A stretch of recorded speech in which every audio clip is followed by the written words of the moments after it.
Constructing your life is about much more than just building a bank account. Each week, join real estate entrepreneur and mindset coach Austin Linney as he interviews guests who are constructing their dream lives and impacting the world around them on a daily basis.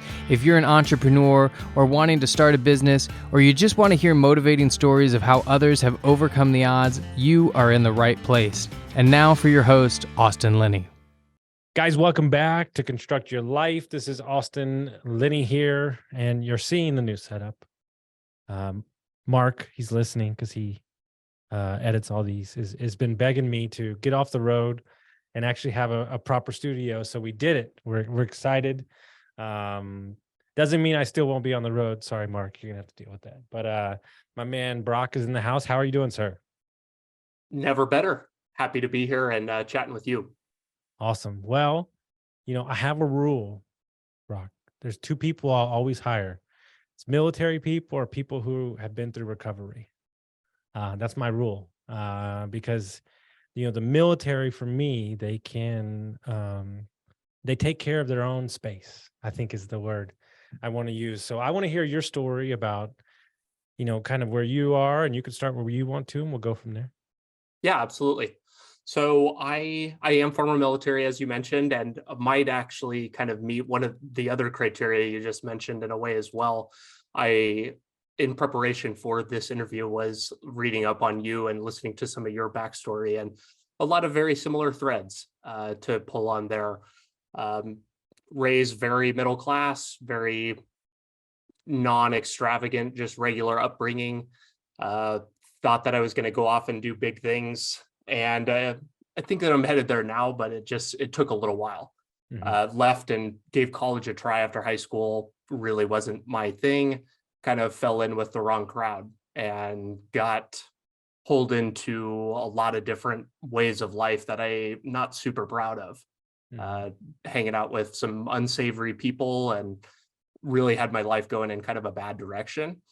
I ended up joining the Navy, which was actually something that I had aspired to do earlier in life, and I'm super thankful for it. It got my life turned around in a much different direction.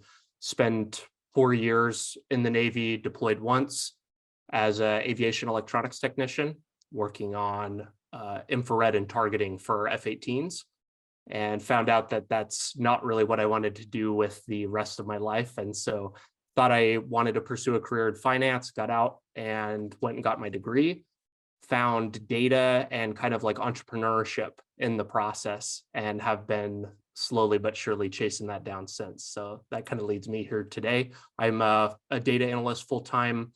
I am in grad school full-time also for data science, and also run a podcast focused on military, current and former service members, and interviewing the most interesting ones in the world that I can find.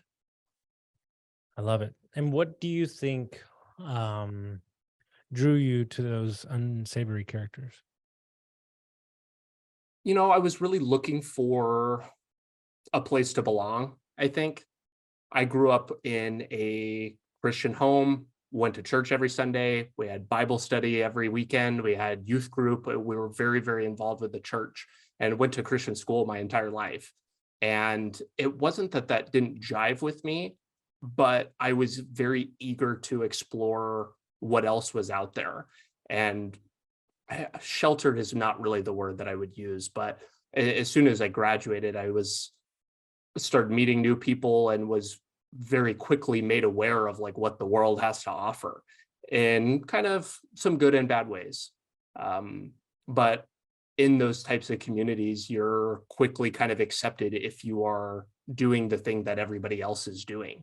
And so finding that kind of acceptance and sort of counterculture belief system and activity choice really will send you as far down as that on that rabbit hole as you want to go, which I'm sure, like I said, hearing some of your story, I was picking up a lot of the same parallels. And what do you think got you out of there? To this day, I'm not really quite sure. I don't know that there's one specific thing that did it. Like I said, I was eager or anticipating to join the military prior to, like, even while I was in high school. I'd applied to do ROTC and was really looking forward to that. My dad was in the Navy, and several family members are all former service. It's something that's pretty instilled in our family. So it was something that I thought that I would do eventually. But one day there was just kind of a very brief moment of clarity, and I went down to the recruiter's office and said, "Hey, I'm here to sign up." And I kind of got my act together, got my life going in a better direction, started working on my fitness, cleaning up my life, and I haven't really looked back since. It's all been very, very good since that day. I think an important point in what you just said is moment of clarity, and then you took the action. When a lot of people don't take the action, and life is in, going that way or going that way. It's that one moment of action that you took in that moment that I would imagine if you didn't really go down to the recruiter's office, your life might not be what it is today. For sure. That certainly is accurate. And I think that action should be the bias that everybody has. We need to be moving to action all of the time because our natural state is a state of decay. We're constantly atrophying and like being lowered in our physical fitness, our mental fitness, all of these things. And we need to have that bias to action because there's a lot of shoulda, coulda, wouldas. And I didn't want to be that person when I'm on my deathbed thinking about, well, I could have done this, but I didn't. And it isn't even just about joining the Navy. That's about everything. Mm-hmm. Yeah. My favorite thing I say is everything you seek is on the opposite side of action. And what I call with my clients, my favorite thing is I call messy action. So the problem is that when we're trying to change our life or we're trying to start something new, we create parameters around what that action needs to be like instead of just taking action and letting it be messy and uncomfortable. And then through that, you become more, right? One of my favorite Alex Hormozy quotes is, your work will work on you more than you work on it. And it's the truth. Like who we have to become, who you had to become in the Navy and a data analyst and a podcast host, you had to be better. And that made you a better person. I think I've gained more from listening to stories such as yourself and the podcast and everything, like that's my own healing, my own therapy and understanding that I'm not the only one. Because I think one of the biggest issues I run into with people that are, struggling or around the wrong crowd is they feel alone. And so one of the reasons I started the podcast was to share stories such as yourself so people can go, oh, I can see myself in him. And I know that I'm not alone. And through that, it creates a space where you can change. And that's why I think it's so important that you do your podcast and I do my podcast and everybody who wants to do one does one, because that's kind of the genesis of why I got started in the first place. Podcasting is a really great medium to do that. It's certainly afforded me, and I'm sure that you would echo the same, the opportunity to meet a lot of people you wouldn't otherwise. And I know that leading up to starting one, I felt connected and validated in a lot of ways just by listening to other people's shows, even if it wasn't even necessarily something that I was particularly interested in or my niche. There is a lot of power in audio, and spending a lot of concentrated hours. I mean, I probably listen to 20 to 25 hours of podcasts a week. And so the people who I listen to, and I try to be selective about that, but they've got a lot of influence. And even though that they don't know you, you're able to kind of build a connection at scale without really needing a lot of extra work. One of the beauties of the digital age of leverage. 100%. So how long have you been, I'm curious, how long have you been on Twitter, like focused on it? I've been on Twitter for maybe like a good 5 or 6 years. I keep saying that I'm like taking it seriously or doing better. I needed to kind of drop that like mentality internally and quit looking at it as like, oh, this is this business I need to grow. Twitter has been, just in the last few years of that 6 years or so, has been super instrumental to me.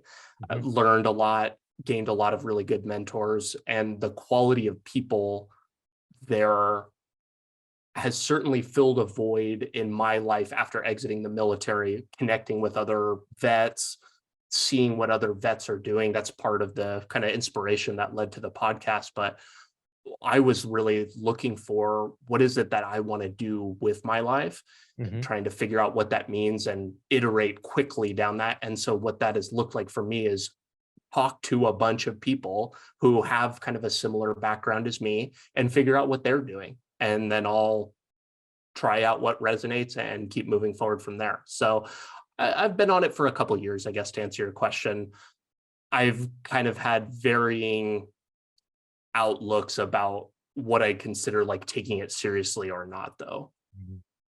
And what at the current moment is not, I'm not saying Twitter, I'm just saying life in general. What has you the most fired up about where you're headed and what you're doing?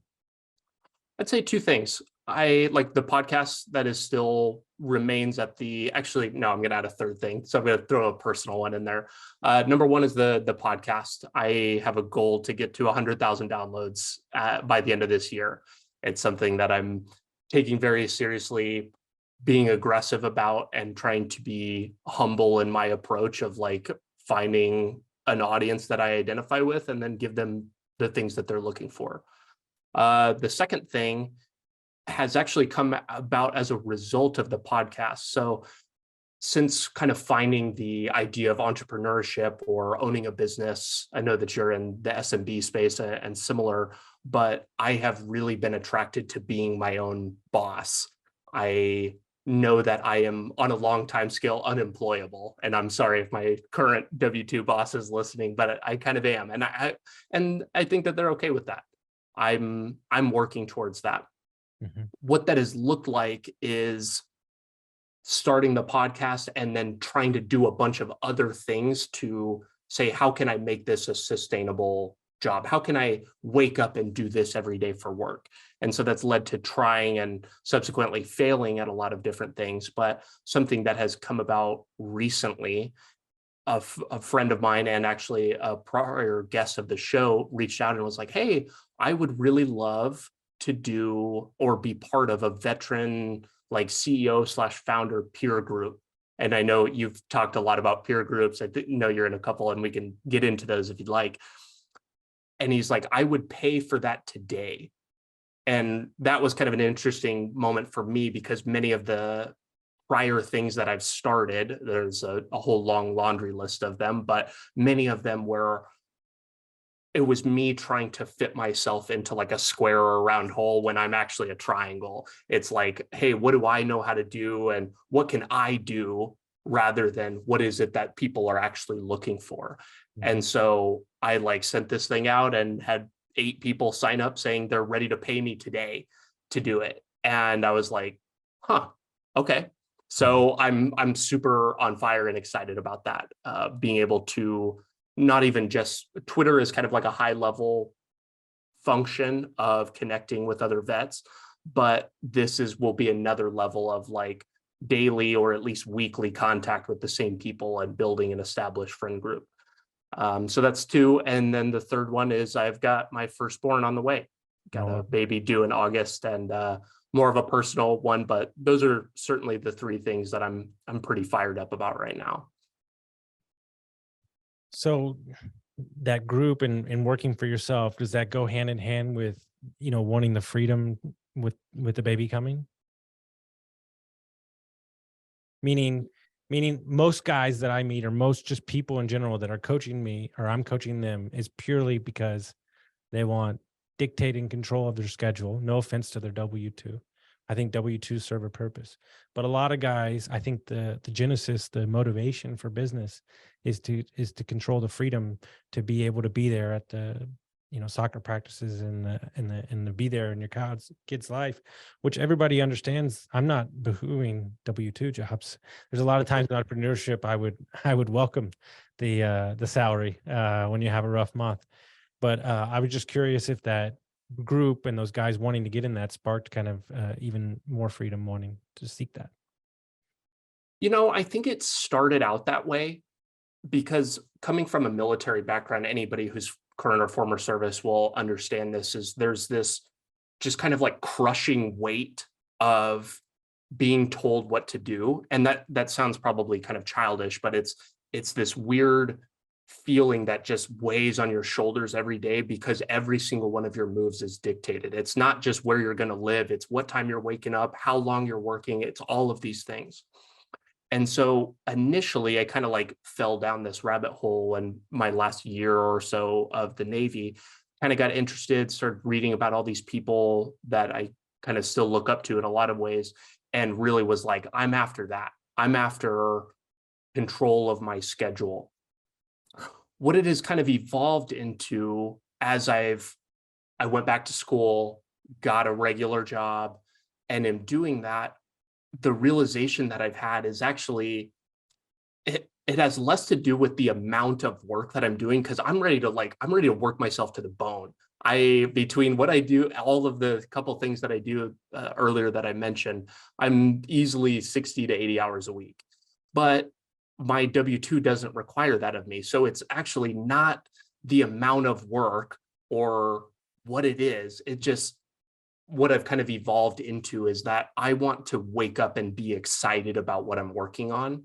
And I think that the ability to go to soccer practice, those are kind of some newer developments, but primarily I want to work on things that excite me and are kind of, I think, serve a purpose that I am aligned with.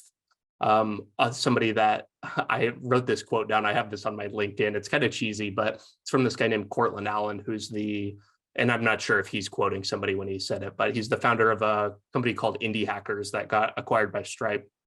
He said, underrated, a goal to meet new people who inspire, learn new skills that empower, travel to places that intrigue, and build a life that grants financial independence while doing the work that I find meaningful. And I think that has about as acutely sums up what I'm after more than anything. I would say that I've done a lot of podcasts, like a lot. That's the most grown-up answer I've ever heard to the true definition of what it means. That people are, I'll be on vacation and I'm looking at real estate in Costa Rica, and people are like, stop looking at real estate. I'm like, enjoy yourself. I'm like, I am. I don't need a vacation from my life because I designed it exactly the way I want to. I love working. Like, fucking love it. If I'm off for like 3 or 4 days, unless we're like really traveling, my fiance is like, go to work. You're terrible when you haven't like put in a day. Dude, maybe I'm just me. When you have like, that feeling, like, and I have a great team, so I haven't had it lately, but when I was running my own stuff and I had that overwhelming feeling like, oh my God, there's just so much going on. I can't catch up all week. And then like you earmark like a great 3-hour session on a Saturday morning. There's no better feeling. Oh man, and you're talking dirty to me right now, Austin. I know. You got the music on, the headphones, and you got that 10-person list, that 10-person checklist, that 10 checklist, and you knock it out. Yeah. And then you go enjoy the rest of your day. It doesn't feel the same on a Monday, but on a Saturday, that feels amazing. It is so funny to me in my work chat. Everybody, it's Friday morning and everybody's sending all these Friday memes or like, man, this just been a brutal week. And stuff like that is so encouraging to me. And I don't think that life is really a competition, but if it were, and other people that may be competing against me for the same, I think that we're playing infinite games, or I want to play those types of games. But if there was competition, I'm happy to know that I look forward to the weekend because it's the time when I can get the most work done. Yeah. And that's the time to work on the passion projects. It's the working the 5 to 9 outside of the 9 to 5 kind of thing. I know exactly what you're talking about. Friday is the separator. 3 weeks in a row, we've had the best, like we're calling them separation Fridays. We've had amazing things happen on Friday, big jobs we've got, whatever. Like that's the day that everybody's like chilling, waiting for the weekend. Like true story also. Been to 2 restaurants on Saturday, the last 2 Saturdays. Through those 2 Saturdays, I think I've got 6 to 7 jobs just by meeting people, 3 other referrals. We're talking somewhere in the neighborhood, of 6 figures of jobs just from going out and grabbing lunch and chatting with people about, hey, can I help you? Like, look, it's not, annoying or anything, but I'm just asking, is there anything I can help you with? Can I serve you? I have a servant's heart, and people are checked out. They're, at the bar till 3 a.m. or whatever they're doing. No, I'm out there trying to, I find it very, I have a huge responsibility to continue to bring business into the companies to feed the families that I'm supporting. And I have to be doing that at all times. But you have to mess with your mind a lot too, because I have great a team. And you say, no, my role is best served out in the community, shaking hands, making contacts. And you have to disassociate just because the CEO or the owner is not in the building doesn't mean he's not in the building. And so you have to learn, different ways to make sure that you're creating momentum, right? And you're talking to guys on a Saturday, hey, this is what we could be doing in this joint or whatever. That's where you might not see it in the moment, the results, but that over time compounded is going to create such wins in your life. Well, and I think it's a really strong heuristic too, to tell whether somebody likes what they do or not. Like I can tell in the first 5 minutes of meeting somebody whether they're doing their life's work or not, because I'll ask them, hey, what did you do this last weekend? And if it doesn't have something to do with something that sounds like work to me, then they're not doing it. And that's okay. Like that isn't for everybody. But what I don't think that everybody needs to be a workhorse and working crazy hours. But I do think that people are doing themselves a disservice if they're not actively pursuing or currently working on the thing that they find the most important. And I feel incredibly pulled and focused on giving that to vets. And that's kind of what the podcast and sort of my life's mission, I guess, in some way. Because then it becomes something bigger than just an obligation. It's truly your calling. And your work reflects that too. The quality of your work, the time you're willing to put in on it, all of those things. It's so weird to me because I didn't set out being the CEO. Like I was interviewing, but like in the back of my mind, I knew that I always wanted to be the boss. Like I love employing people. I love coaching them, helping them. And so if I didn't do what I was called to do, then I think the SMB process for me would have been a little hollow. I think it would have been, oh yeah, you're an owner and look at the revenue, but you're not like tied to the day in and day out. And like, I'm not going to do this forever because I want to have kids too. But for now, like they couldn't pull me out. It's like at the gym, you couldn't get me out of the gym. I just love impacting people day in and day out, asking them how they're doing. Is there anything I can help you with? Like 7 a.m. is like my favorite thing, like checking in with the guys. And they're crazy. They're wild, man. Like they're always razzing on each other. Like it's so crazy. It's awesome. But I just love every minute of it, even the bad. Like this morning was not a great day. We got a guy going rogue on us and acting a little wild. But I love that he's pushing me to figure out a way to fix the problem, right? And so that's creating a different mindset where you're excited about every opportunity, no matter how it comes to you. We're going to go off on you a little bit here, if you don't mind. How many iterations do you think that you went through to arrive at the point where you felt like 30? And I would say some of them happened 3 or 4 at the same time. And what I would say that just happened, and the reason I can speak to this more clearly, is it just happened 2 weeks ago again. And that one took 9 months. It was the easiest way I can describe it is it was like cement bricks on feet, like getting the job done, but not 100% happy, doing the podcast, but not 100% inspired, getting, screwed over by clients, kind of losing the passion a little bit, knowing I was in the right place, getting the right people in the right ship, removing the negativity of your life. And then all of a sudden I woke up and I was like, oh, there it is. And I can tell you exactly what happened. So I go out and walk every morning, and that stride was a little stronger. And like that foot stepped and I go, oh, he's back. He's back. And the savage is back. But here's what I've gotten comfortable with, and this has only come with age and understanding, is that there are seasons when the savage needs to take some sleep. And that is, I would say, my biggest thing that I've taught myself is to not beat myself up for not having that extra gear. But also understanding that a lot of what drove me in the beginning was toxic fuel. I'm going to do this because I'm going to prove you because, and that gets you so far. But I had to re-equip myself with longevity fuel and making my why bigger. And since I've done that, it's changed everything. Mm-hmm. It's a super tough balance to find motivators that get you to the next level, because speaking for myself, I'm a very optimistic long-term, but very pessimistic in short-term, which comes across very glass half empty on things. Mm-hmm. But that negativity, as some people might call it, my wife would definitely call it that, is like, it just is gas to me. Like mm-hmm. it's I know that it's wrong, and I know that someday I'm going to need to like reconcile that and kind of make a positive shift towards some more meaningful motivators.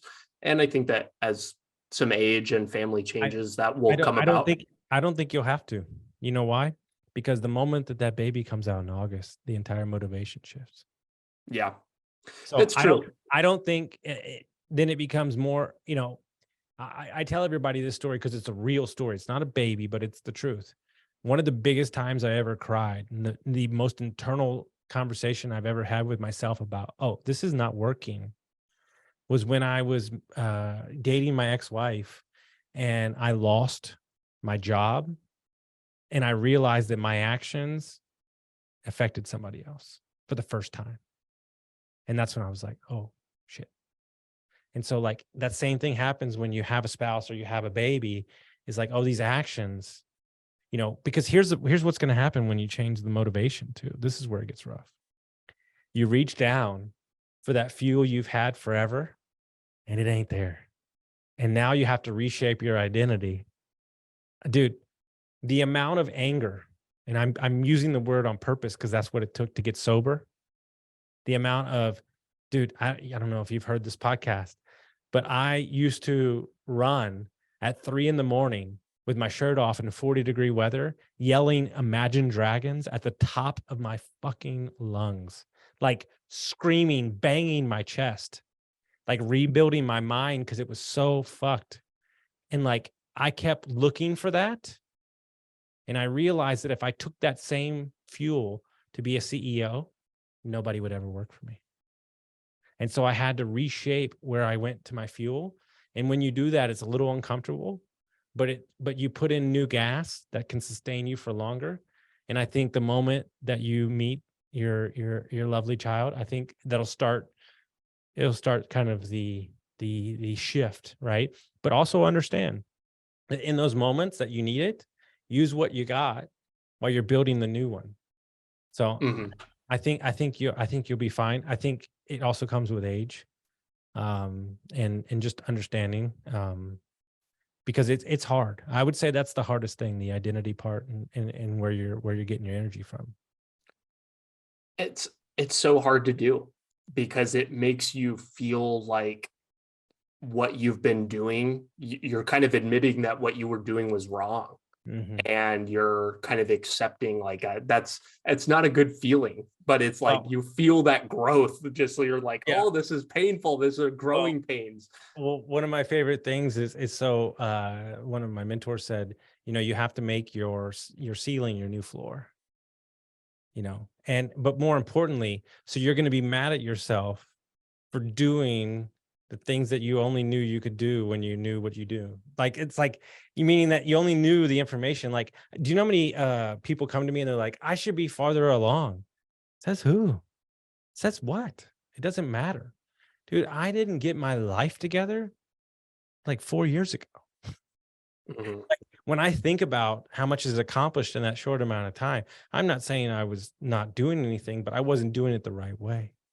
And so, you know, at the end of the day, I think that what I love about you in the short time I've met you is that your need to help others is high. Your emotional intelligence, your awareness is number one. So if you have that, then you can change anything.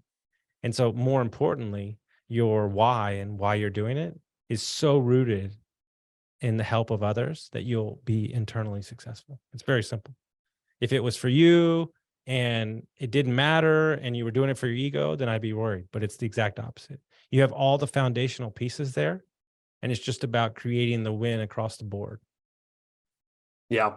Well, that's kind of you. I have a very long road ahead of me and still figuring a lot of stuff out, but I genuinely wake up very excited every day to figure it out and put these pieces, as you call them, together into something meaningful for sure. 100%. I think what's exciting to me is this is very hard to explain. I don't mean to get like, but I would say one of my strongest gifts is my vision, like meaning like I can see stuff out. And so like, I think of myself as like, say there's like a long line of skills, like, and these are like, they're like rating points, right? In your head of like, he's a 6 and, you know, on communication, he's a 7 on leadership.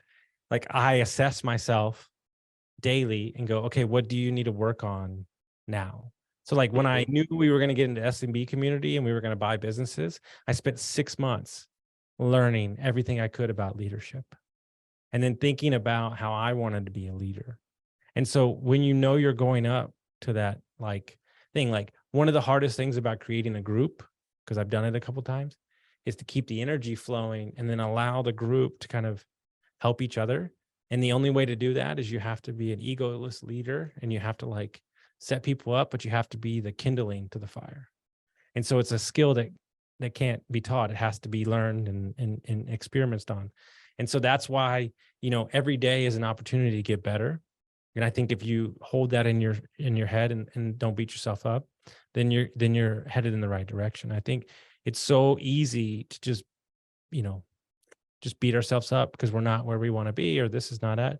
But a group, right, what you're talking about is a living organism. And so you have to let it kind of 1% better every day and just, you know, create the positivity and let it move forward. And same thing you're doing with the podcast. You were talking about how you like measure yourself against like what you need to work on. How do you think about tracking that over time? Is it really just kind of like a daily check the pulse on this, or do you have something in place that allows you to like kind of measure maybe arbitrarily your own, how you think you're fulfilling or executing on something and then gauge that over time? Or is it just kind of an internal read? I would say the greatest thing that I did for myself is my whole 20s, I was a lone wolf. I'm going to do it myself. I'm going to do it, you know, blah, blah, blah. What I've done, I don't know if it was planned. I'm definitely going to say it wasn't planned. But we had 5 other very accomplished owners, and they all have different skill sets and they all have different business skill sets. And so what I unknowingly did was I created kind of my own mini mastermind. And they don't let me breathe if I'm being hard on myself. Hey, dude, you're crushing it as a CEO. We're up, you know, this percentage, and you hired this many people, and we've grown this. You know, they are constantly my biggest fans, but they're also my biggest saying, hey, dude, like, blah, blah, blah. What I think is very smart about them, because they're so emotionally intelligent. I have one of my business partners, and we talk about golf a lot. Right. And we don't talk about business, but we talk about golf. And he knows that I'm inundated so much with business. I need that outlet. And so he's given to me that. And I told him the other day, I said, you know what you're doing? And he goes, yeah, I know what I'm doing. And so, you know, that's the problem. I think a lot of problems that's why your group's so important. I think that's a lot of problems in solo businesses, because you are the boss. And so that's why masterminds and groups have changed my life, because having somebody, dude, I flew down. This is a true story. I was, my stress level was like 175. I was waking up in cold sweats. Do we have any money? We have money. Okay. Like, but I'm just like, oh my God, we hired too many. I'm like, I can't get out of the loop. I flew down to Tampa for the day. I flew in at 7 a.m. I flew out at 7 p.m. to go hang out with somebody I met off Twitter who runs a $25 million company. And we talked about, her taking over the company and life and blah, blah, blah, blah, blah. It was so refreshing to talk to another CEO and know that she had the same thoughts. Ever since then, good. But like, I didn't want to do that because I was like, no, you can't get away. But giving myself the permission to do it, man, it's been awesome since I got back. And so that's why these groups are important, and having an outlet, having a coach, having a mentor, vice versa, having, kind of my own mastermind that I've created. And then my relationship with my COO, I'll be honest with you. I feel like I've never met somebody. We just met each other like 3 months ago, but the same thoughts. Like I said to myself a month ago, I said, I really want to do a cookout for the families of the business. I've never said that to him. He messaged me last night. I think we should do a cookout for the families.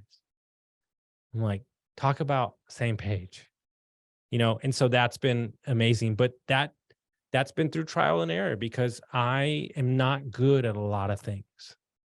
Like, meaning like I can remember everything. But if you want me to like break you down a spreadsheet, I'm like, no, sorry, bro. Like I know enough to be dangerous and I can read it, but to make one, no, I'm good. That's not, that feels like the worst thing in the world. But you want me to go like climb underneath the house and run some wires? Like, sounds good. So just understanding where you are and kind of, a lot of people focus on their negatives, but there are things that you have that you're better at than others. Highlight those more and then hire or partner with the opposite. I think that that's really, really true. And I'm coming to the understanding of that especially as I form this, because it's, as you said, you want to just do it all. And you think that asking for help or needing other people is a poor reflection on you. And it isn't. It's foolish of you to think that you are going to be the one to take this from zero to whatever. Like, you need other people. And I think that joining a group, or at least having a mentor, or at least some peers that you can kind of meet with regularly, you will see, even if nobody says, hey, you're bad at this. If I go into a meeting with Austin and he's great at marketing and he starts talking about marketing, like, it's gonna, and maybe I think I'm a 10 out of 10 on marketing, but you're actually a 10 out of 10. I'm going to see, oh, I've got work to do. Mm-hmm. So it kind of, as long as you can put the ego down, I think that there's a ton of value in it, because you're going to quickly see where you're not as good. And that brings room for opportunity. Dude, I could literally go out and drum up millions of dollars of business in 2 seconds. All right. Like, that's just my shit. I can meet whoever, attract everything. I have a business partner that the idea of going out in the community and drumming up business, there's so many things he would rather go back to war. I'm sure. Like, there's so many things that he would rather do than that. And you know what he said? It changed his entire life. So what are you telling me? I don't have to do that now. I just get to work on the things I want to work on. Oh, this is great. That's what we're after. And that was the light bulb moment for him. He's like, I don't have to network anymore. Fuck yes. He's like, this is amazing. He's like, I'll show up later on when we're made millions and millions and I can just disappear. He's like, this is great. So that was kind of the light bulb moments, right? Of understanding like what you're doing and kind of putting people in their position and letting them run with it. Mm-hmm. And I think depending on where people are at in their journey, if they're just starting off, more so like myself, it's very difficult when you are not good at something, because you kind of have to be every role. Yep. And you got to stay lean at the beginning, and you don't have the cash flow to go and hire somebody, or maybe you don't have the serendipity that you just meet somebody great that instantly is aligning with your vision. But finding the half solution to hold you over till the point where you can, and be aggressive about looking for it. And maybe if you can, learn it yourself. Sometimes that's sounds like your friend, maybe not so big on the networking, but the greatest real estate investors I ever met, started out as contractors. Mm-hmm. Because they understand the different mechanisms of every job and the money and everything. And so they know that basic. So yeah, you got to start somewhere and you have to figure it out for yourself. There's a lot of things I did early on in my career that, I definitely shouldn't be doing, didn't want to do, but I did it because it was what needed to be done. So if people want to find out about your podcast, they want to connect with you, how would they do that? Yeah, send them to one of two places. You can follow me on Twitter at Brock H. Briggs, and scuttlebuttpodcast.co is the website. There's a link to the YouTube channel, the newsletter, podcast, all that good stuff there. Wonderful. We appreciate you taking the maiden voyage. I'm trying to get used to myself that far away and all these things, but the camera looks great. Thank you, Devin. Super excited to continue to connect with you and follow your journey, and really excited to watch you grow. Thanks so much, Austin. It was great chatting with you. We'll be talking a lot more soon, I've got a feeling. You got it. Thanks, guys. We'll see you next time.